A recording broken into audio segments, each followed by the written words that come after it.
Pastor Niles Cashberg, bom receber o senhor aqui no nosso canal, nosso humilde canal. Pastor, a gente quer abordar com o senhor aqui alguns assuntos voltados à religião e à política. E a gente sabe que o senhor é envolvido justamente nos dois meios, né? O senhor é pastor, o senhor também está envolvido em política, faz parte de um partido político, é secretário do município de São Mateus, e o senhor concorreu também ao cargo de vice-prefeito nas últimas eleições. Não é isso mesmo? Então, o que chegou primeiro na sua vida? Foi o ministério pastoral ou a militância política? Chegou primeiro na minha vida foi o reino de Deus, a obra de Deus. Eu sou de uma família evangélica. Minha mãe quase que teve meu parto dentro da igreja, da Assembleia de Deus, aqui em São Mateus. Então, teve que correr para o hospital para eu nascer, tanto que ela ia à igreja. Então, eu sou oriundo da Assembleia de Deus, sou crente de nascimento, mas tive um encontro com Jesus aos 15 anos de idade. Porque filho de peixe é peixe, mas filho de crente tem que ter um encontro com Jesus. Então eu tive esse encontro com Jesus aos 15 anos de idade. Já era membro de igreja, já tive uma experiência de nascer de novo aos 15 anos de idade.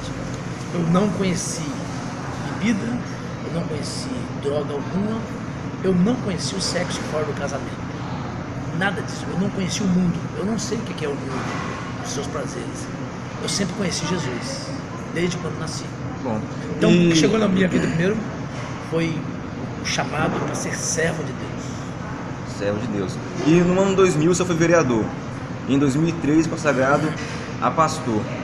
Em algum momento da sua vida o senhor viu que o meio político te atrapalhava em relação ao seu pastorado, ao seu ser pastor?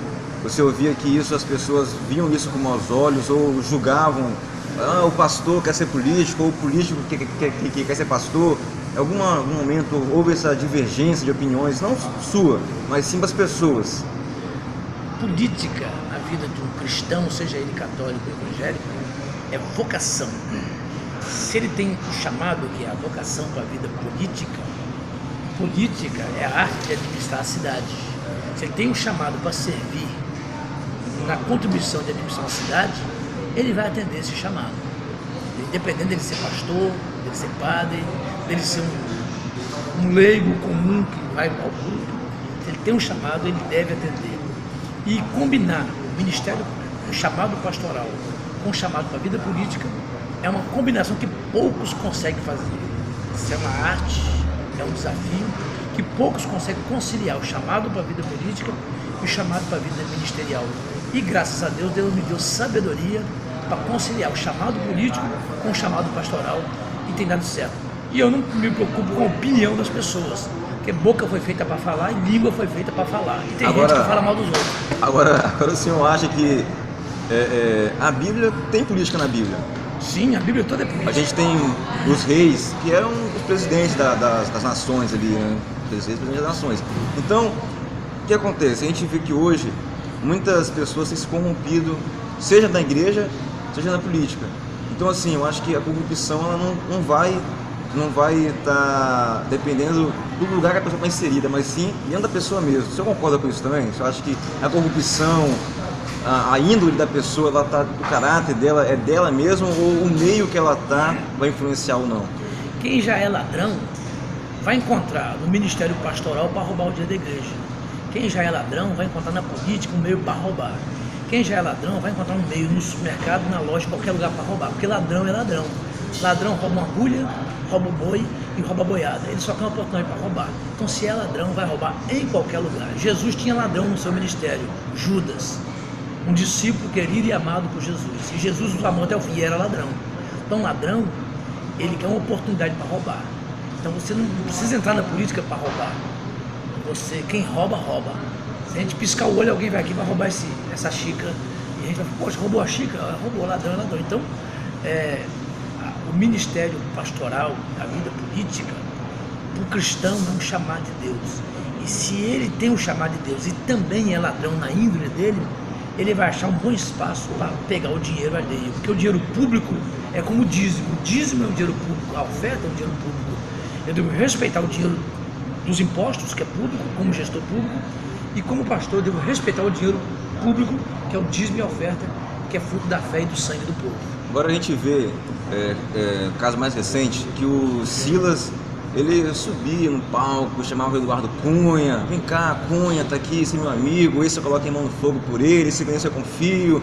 E a gente viu que ele queimou a mão dele. Eduardo Cunha hoje está preso, com várias acusações e julgamentos para serem feitos para ele da Lava Jato e diversas outras coisas também. E o senhor tem medo de andar com um cara hoje e amanhã esse cara acabar tendo casos dele aí de erros, de corrupção ou qualquer outra coisa que seja, que possa manchar também a sua imagem por ter apoiado? O que acontece? Eu, antes de apoiar qualquer candidato, eu vou avaliar a vida dele e a família dele. Já tive a oportunidade de grupos da cidade, de fora, me chamar para ocupar alguns cargos e concorrer a alguns cargos.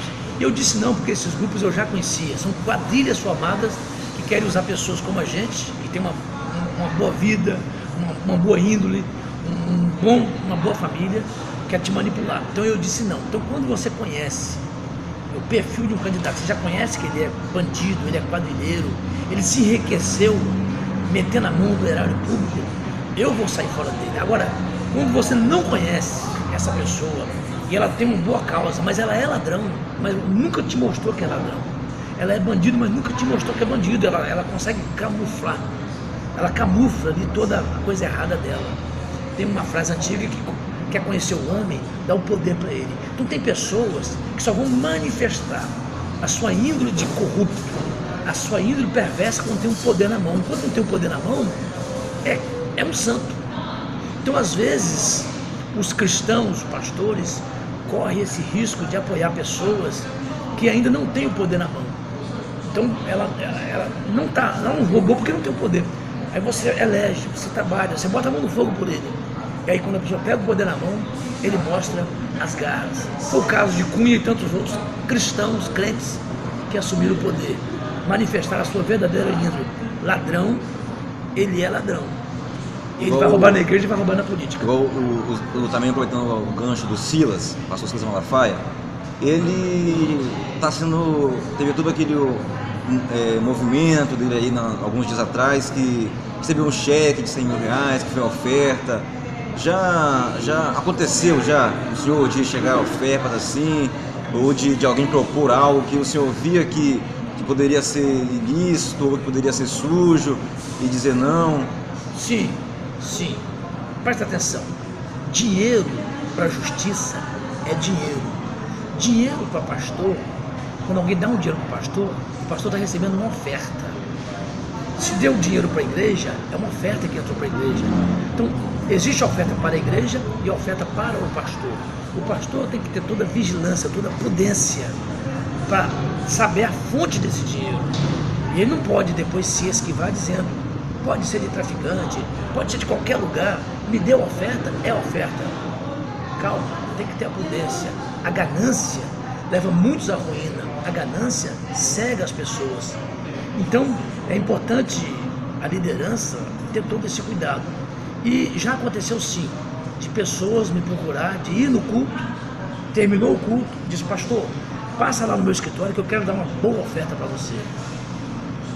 E eu falei assim, olha, não existe boa oferta.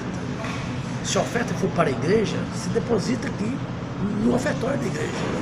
Se a oferta é para mim, você tem que me entregar ela aqui na igreja. É aqui na igreja que você me entrega. Mas como eu conhecia a pessoa e sabia que era mau caráter, jamais eu me rendi a esse tipo de oferta, dinheiro. Nunca me rendi. Porque eu não tenho ganância. O coração ganancioso cai fácil num laço. Então, eu sou muito, graças a Deus, Deus tem preservado o meu caráter. E eu tenho me preservado dessas ofertas, dinheiro, que vem com cara de bondade, e aí você cai num laço. Então, graças a Deus, até aqui, eu tenho sido muito vigilante e prudente, e vou pedir a Deus que me ajude a ser vigilante e prudente hoje, com essas ofertas. Tem acontecido também, que muitas vezes os cristãos, eles têm julgado muito a política e condenado a política. Tem uma frase de Bertold Brecht que ele diz que o pior analfabeto é aquele que é analfabeto político. E, por outro lado, também a gente vê que muitas igrejas elas têm transformado seus púlpitos em palanques políticos, né?